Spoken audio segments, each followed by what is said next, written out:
Welcome to Sprinkle with Hope podcast, and your host Shane. And today, our guest is truly inspiring. Jessica Cox is best known for becoming the first armless pilot in aviation history. Her achievement earned her a Guinness World Record medal, invitations from 6 continents, and she's been featured on TV programs like Ellen, Inside Edition, Fox and Friends, Oprah Winfrey, CNN, CBS News, and the BBC. One thing that I loved what I heard on her website, she says this: I believe in a future where people passionately pursue their dreams with resiliency to overcome any challenge. Jessica, thank you so much for joining us today. We're really inspired by you. And Glad to be on, and thank you for pumping the inspiration out there, especially at a time when we need it most. yeah, so I gave a little insight into you, but what makes you believe in a world like what I just described, or what you have described? What makes you believe that's possible? Well, I know, and not just myself, but I see the potential of so many people. And when you see people use their full potential, and sometimes it's because they've gone through a challenge or an obstacle, or they've really been tested. Athletes we've been watching, right now, and it's really, for me, something I see in people, but sometimes we just don't tap into it. And I think bringing that awareness to people and recognizing that they do have capacities beyond their expectation, that our negative self-talk and our limitations that we have from our own mindsets are what limit what we can do. Yeah, I love that because I think that oftentimes we're placing those limitations on ourselves, right? Like there's no external thing that says, oh, you can't accomplish that goal or you can't do that thing. We are the ones that stop us from reaching that potential. So how do you yourself move through that or past that? How do you get past that mindset? Well, one of the things that I always share when I speak on stage as a motivational speaker is that more than the disability itself, because when I was born without arms, people immediately called it a disability. I never really referred to it in that regard because I just felt like it was a difference. And that's how my parents brought me up to believe that I was capable and that this wasn't a disability. But the moment I started to meet people outside of that circle, the circle of people who really encouraged me and didn't see my disability, they immediately put the limitations on me. And as Mm, you mentioned earlier, how it's a lot about our internal dialogue and our mindset. But for me, it was uniquely also a lot to do with the external and being labeled as incapable or disabled or handicapped and all these terms. And I learned from those labels that I had to be fierce and I had to break free of those. And whenever someone did say something like, oh, you can't do it, you don't have hands and arms, it was a moment for me to really reverse it and channel it into a way that I could do it. And the moment I heard those words or the challenging statements that were geared towards me, I would reverse it and say, well, yes, I can. And it created this somewhat drive in me to prove that I could do anything. And even to myself and sometimes when I was given that label by others. So I think it's really about shifting what you say and how you think. When I look at a challenge and I look at an obstacle, a lot of times people will see something and say, okay, this is intimidating. This is an impossible task. There's no way this can get done. But in my mind, before I put on that label of impossible or intimidating or scary or overwhelming, I immediately like dissect this problem. And I start with these small steps because really accomplishing the impossible is just a series of small steps, a series of mhm. doing things that are small and easy enough to do. And really, for me, that mindset of breaking it down, dissecting it to smaller, achievable goals, it makes it easier to overcome the big goal. So awesome. I love what I'm hearing. Jason and I would fully agree that we don't see those limitations within you. In fact, you're proving that you can do anything you set your mind to. So some people are afraid to fly in an airplane that they're not actually piloting, and so they don't fly. What prompted you or inspired you to fly an airplane? What inspired you to do that? Well, I was terrified of flying, in all honesty. I'd never been in a small plane. I mean, I've been on, when you're a kid, you fly places with your family, and I've flown many times commercially all over the country, even out of the country. But I never had the chance to be up close and personal with the small airplane, which they call general aviation. And I just thought, okay, that's just not my thing. And then it never really fazed me until someone came up to me after I gave a speech to a group, and this gentleman who was a fighter pilot, he came up to me and he asked me, how would you like to fly in a plane? And of course my interpretation of plane was big airplane, but Yeah. he said, no, this is a small, 2 to 4 seater airplane.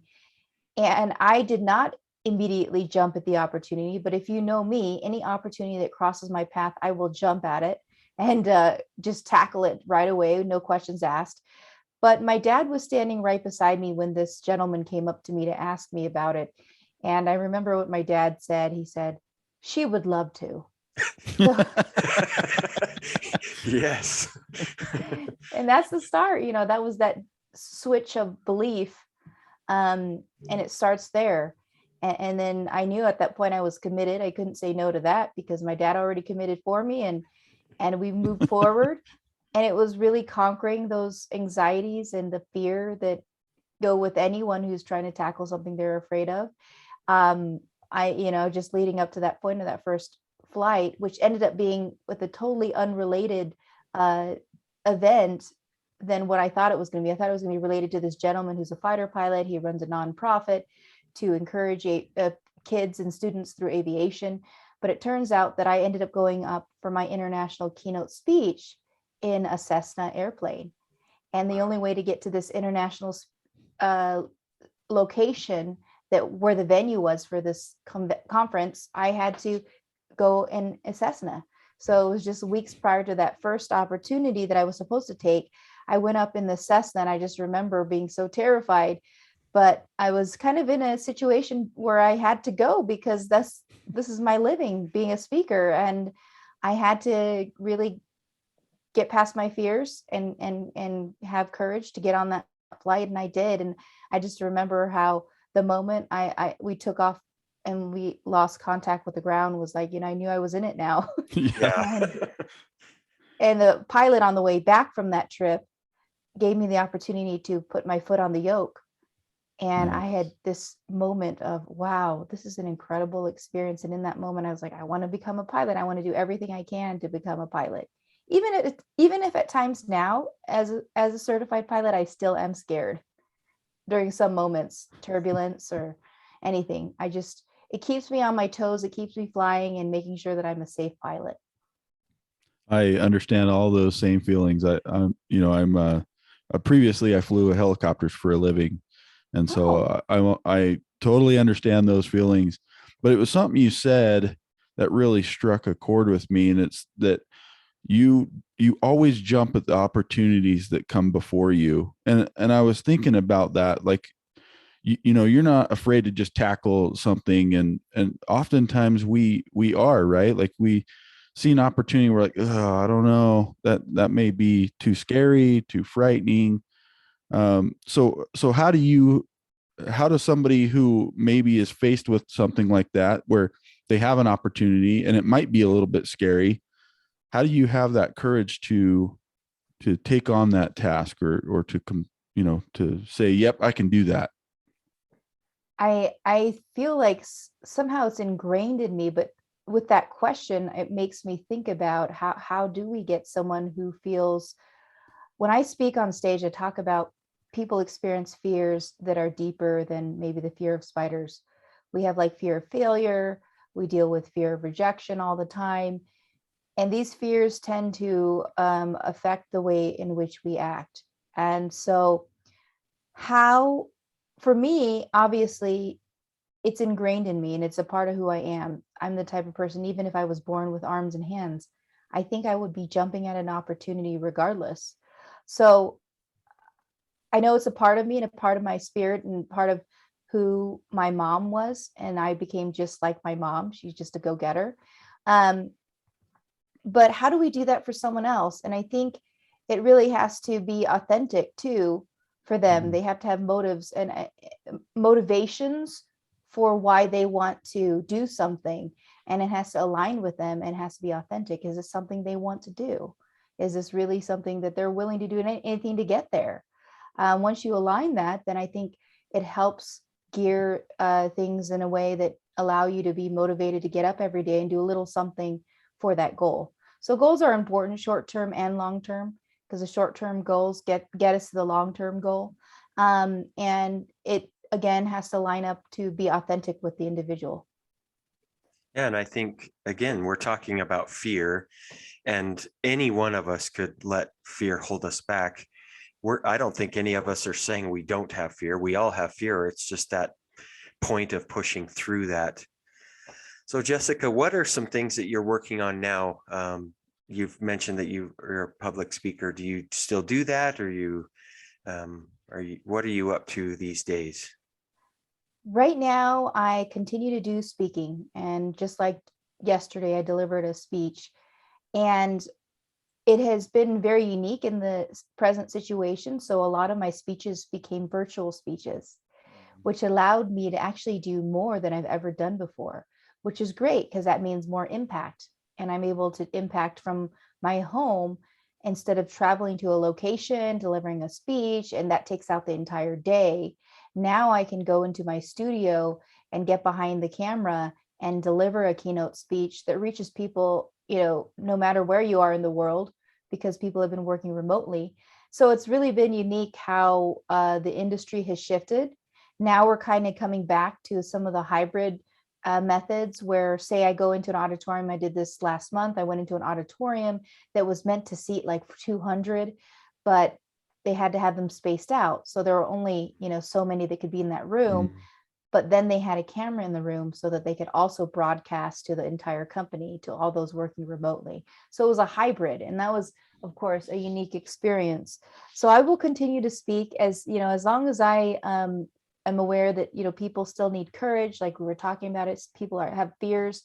And sometimes being an example of what's possible helps people to really come out of that limitation. And I'm going to serve that purpose to continue to speak and show people that if I can do this without any arms and hands, and you can do anything.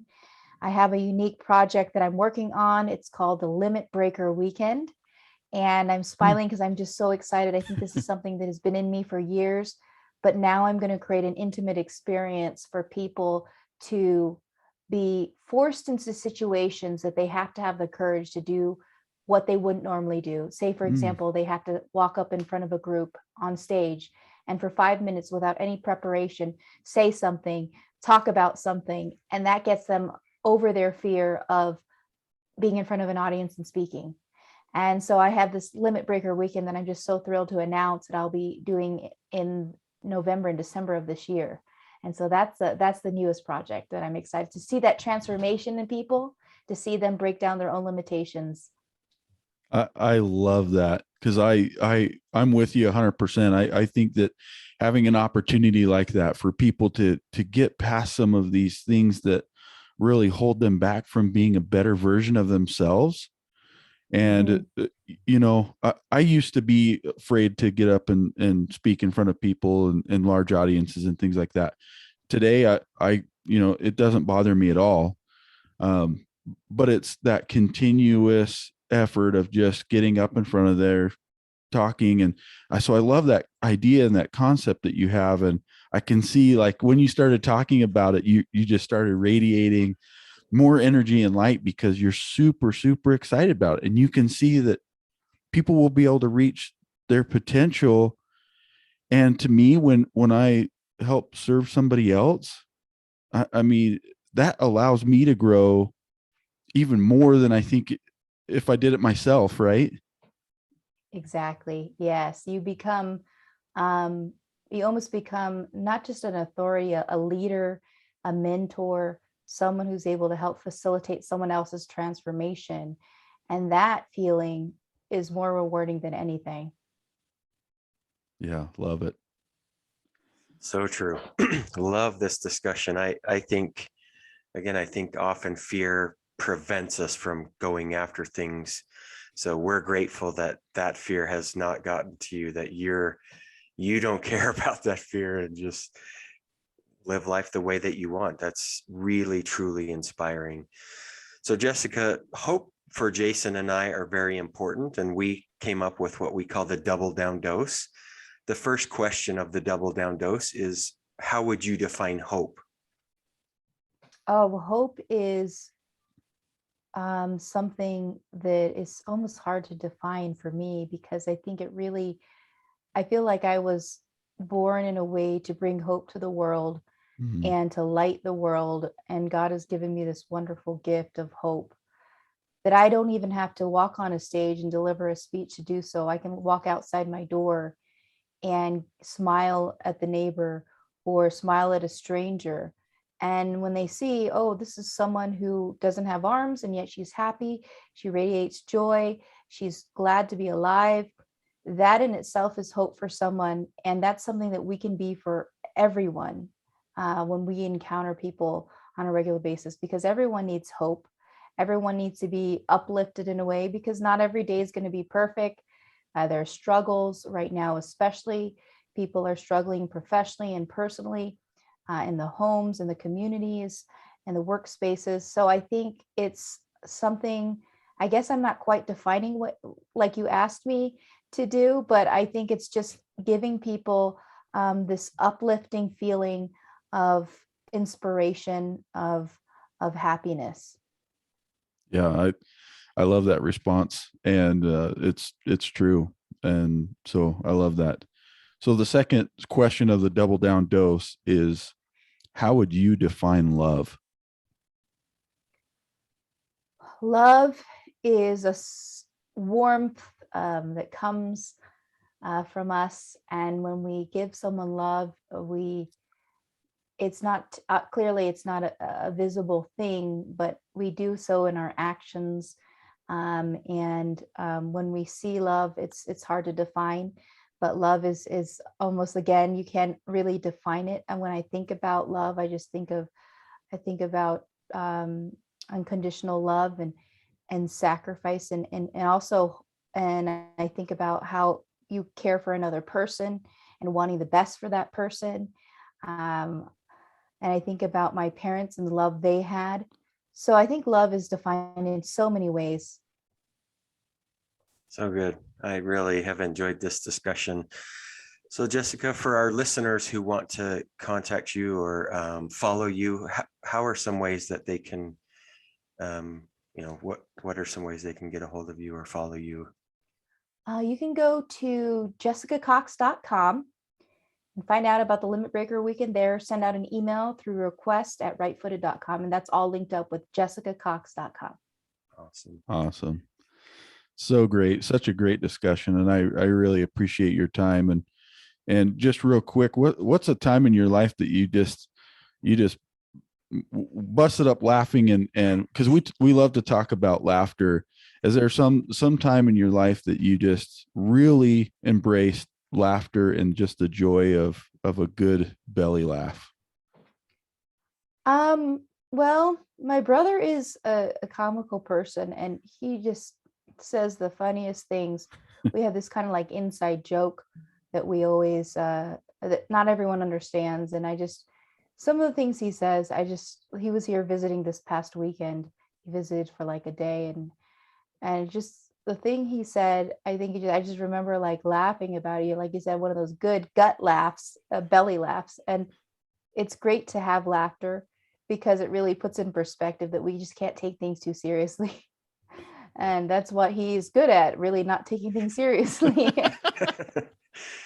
Really Yeah. good. Very good.